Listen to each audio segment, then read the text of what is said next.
Let's assume it is a fact that something went through this outer reinforced facade and went clear through the C-ring. Well, that was so ridiculous because the nose of a 757 is so fragile. It wouldn't have made it through the outer facade. It's just ridiculous.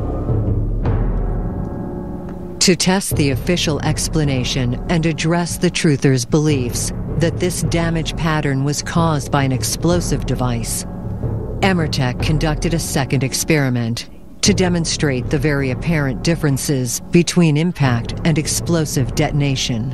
And now we're going to put a small explosive charge and see how the damage is different. To simulate a warhead going off, we're going to put a EBW detonator into a 1 pound Pentalite booster charge, and we're going to position it in an attitude in there to simulate a warhead on the nose of the missile, like the rocket that we just sent through here. We'll have to tape it on there though. Here. All right, at this point we're ready to clear the range and prime in and shoot it.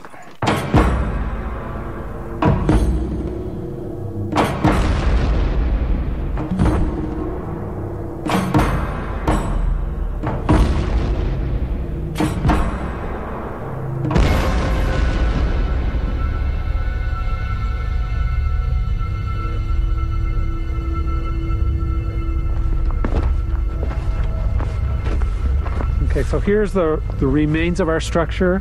We just hung 1 pound charge right about here, and you can see that it blew the structure away from the point of explosion. So it blew the floor down, blew the walls out, blew those walls back, and that's what an explosive does. It drives everything away from the explosive charge.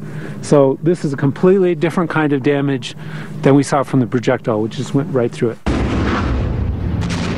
Though Emertech demonstrations indicate a penetration rather than an explosion, this does little to end the debate.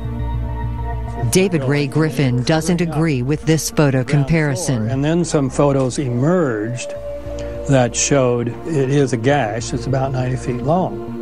Now, it's very uneven, and it even looks like the stuff is coming out rather than going in. So some people argue this shows there were explosions pushing the metal outward. So it's no clear proof for anything one way or the other. Gage and Griffin returned to our first experiment with the rocket sled and simulated jetliner. Right. They asked to speak with Emertech's Robert Abernathy. It seemed like you were scaling down this the size of the aluminum to a very, very thin wall, and yet you kept the speed at 500 miles an hour. That doesn't seem like a fair scaling. Had you thought about that? There was different ways it could be scaled down, and the way I was doing it was to scale the material down and keep the velocity the same. Yeah, I saw that. David Ray Griffin has a question too. The experiment you did, is it relevant anymore? Well, does it not explain the hole in the outer wall of the Pentagon? Oh, the outer hole, the in the facade? Yes. Well, possibly. I mean, it's one theory, yeah. What's the other theory? Well, the first, there have been lots of theories, and I don't think we probably need to go into that now. Maybe not. Yeah. I mean, I realize this is awkward. You spent a lot of money on that, and we're telling you this is worthless. Clearly, the truthers are reluctant to accept the results of our Pentagon tests or any of the official explanations.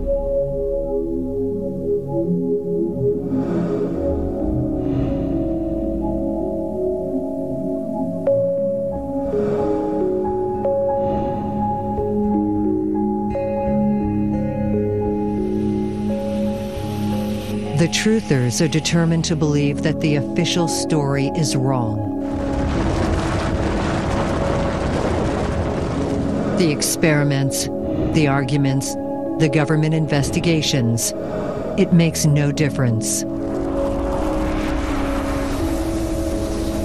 But if the official story is wrong, what story is right? Who was behind this catastrophe? How was this complicated attack pulled off? While our truthers find fault with the official account, they are reluctant to provide their own operational theory. We're not conspiracy theorists. We're looking at the science-based, rational facts found at the crime scene and otherwise available to us. We make recommendations for a new investigation. It's up to the American people to demand a real investigation with subpoena power that may reveal who may have done it, how they did it, what are all the surrounding circumstances. We don't speculate about those matters. It's beyond our purview. All these questions, why did they do this? Why did they do that? Those could be answered easily enough. You put people under oath, you threaten them with prison, you offer the underlings amnesty if they tell the truth, immunity. How do you find out who did it and how in detail they planted these charges? Well, that requires a formal criminal investigation. We need the other side. We need the subpoena power of a committee to ask people.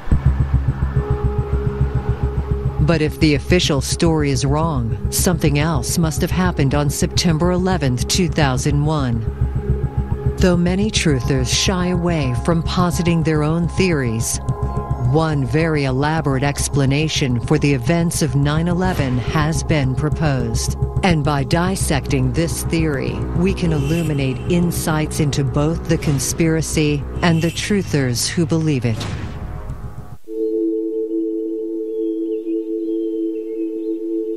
Truthers are certain in their beliefs that the official story of the 9/11 attacks is wrong.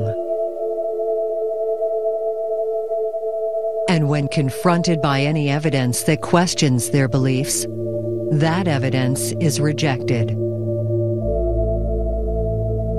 This is an inside job that the people at the World Trade Center and the people at the Pentagon were murdered by forces within our own government.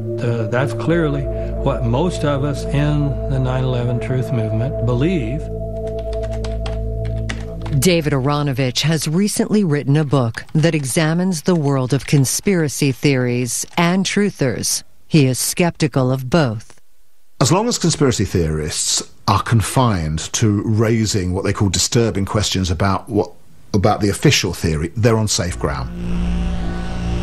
But as soon as they get into the business of saying what their theories are, clearly what we think happened, then they have to begin to meet some evidential tests too.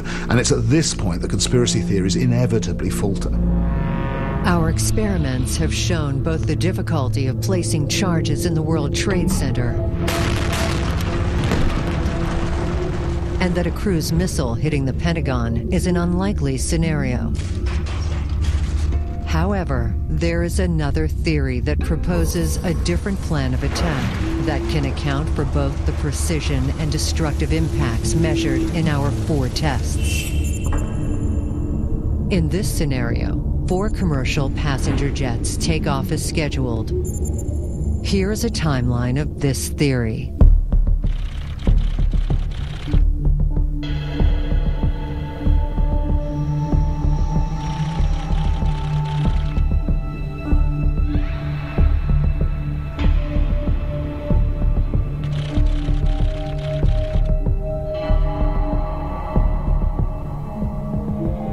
"8:30 a.m. in the alternate theory.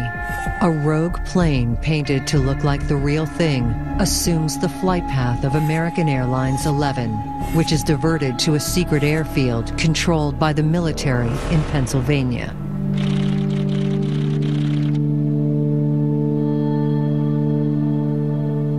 "8:46 a.m. Another rogue plane swaps with the real American Airlines 77.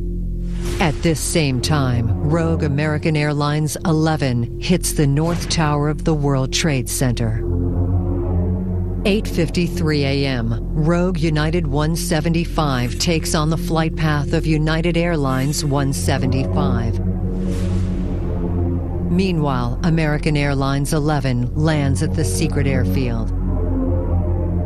9:02 a.m., Rogue United Airlines 175 strikes the South Tower of the World Trade Center.